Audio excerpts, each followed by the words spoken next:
সম্প্রতি শেষ হল এশিয়ার সিনেমা জগতের সবচেয়ে মর্যাদাপূর্ণ আসর এশিয়ান ফিল্ম অ্যাওয়ার্ডের। এশিয়ার দেশগুলোর নির্মিত সবচেয়ে সেরা ছবিগুলোকে এই পুরস্কার দেয়া হয়। এবারের আসর বসেছিল হংকংয়ের জিকিউ সেন্টারের গ্র্যান্ড থিয়েটারে। এবছর ২৫টি দেশ ও অঞ্চলের মোট ৩০টি চলচ্চিত্র ১৬টি বিভাগে প্রতিদ্বন্দ্বিতা করেছে।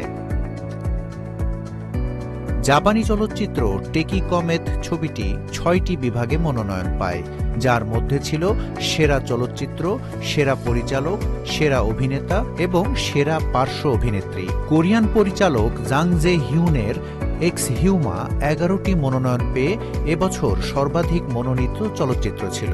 সেরা চলচ্চিত্রের জন্য এটি প্রতিদ্বন্দ্বিতা করেছে টেকি কমেত, all we imagine as light, চীনের ব্ল্যাক ডগ এবং হংকংয়ের Twilight of the Warriors Walled In এর সাথে।